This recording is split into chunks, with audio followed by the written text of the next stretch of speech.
How do you balance the idea that the Federal Reserve now, pretty much since November of 2021 has been talking about tighter financial conditions? We're going to raise interest rates. We're eventually going to do quantitative tightening, and we're going to kind of turn this big cruise ship, and we're going to get on the right track. Remains to be seen whether they will be successful or not. I tend to think that it may be hard for them to get inflation down if they can't raise the interest rate above inflation without bankrupting the United States, and so you get some complexity there.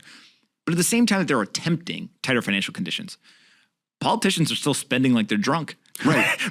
I mean, it seems like every week we're sending, weapons and money and all this other stuff to other countries. We're forgiving debt. I mean, like, how do you balance it? Because it literally feels like these two strategies are completely at odds with each other. Like, we have inflationary pressures by continuing to conduct all sorts of fiscal policy and geopolitical, essentially, I don't want to use the word bribery, but like it feels very kind of weird.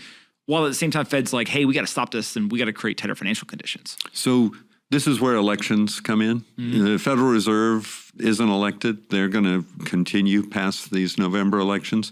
But we're going to have a referendum, and the public's going to say, do we want more of this profligate spending by both Republicans and Democrats?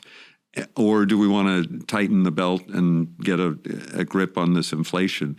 And the poll numbers, we poll 3 times a week in different races around the country.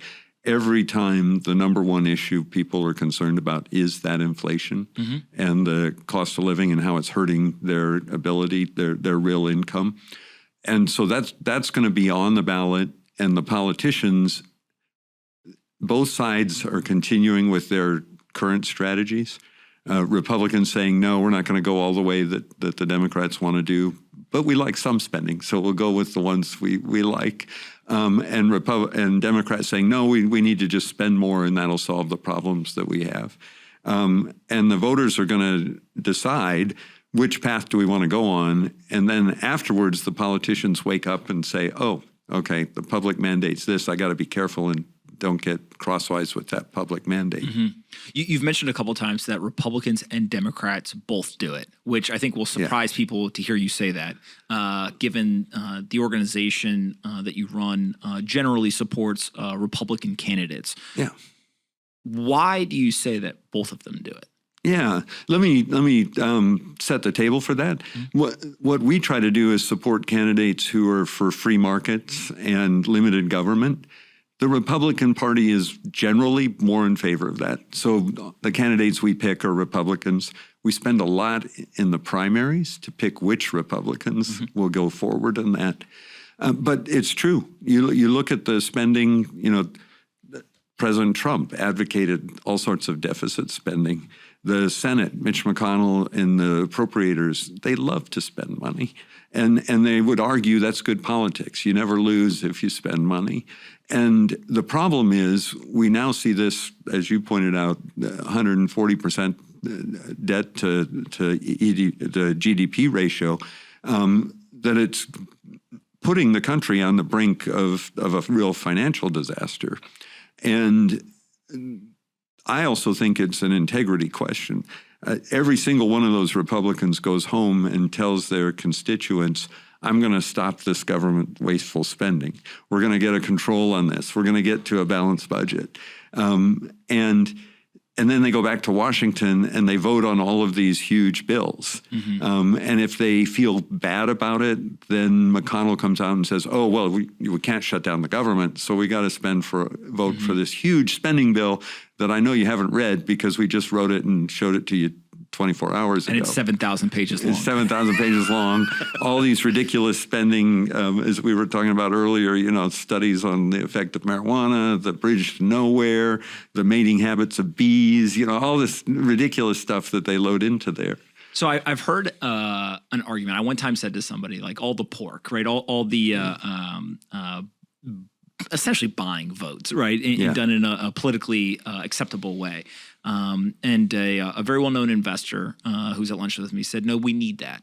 And I said, what do you mean? He goes, it would be a deadlock. We would get nothing done unless there was the ability to put some of this stuff in. And so he was making the argument that, like, look, nobody likes it, but it's a necessary side effect in order to get things done.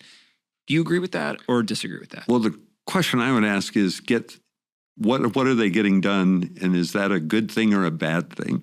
So I don't want to just get things done, because oftentimes in Washington it's actually a bad thing. I get the theory that it greases the skids and gets the votes, but what it's getting the votes for are these huge deficit spending with absolutely no restraint and very little oversight of where's all this money going, how's it being spent, what's happening to it. So to me, the ultimate response to that is I don't want to just get anything done. I want to get the right thing done. Yeah.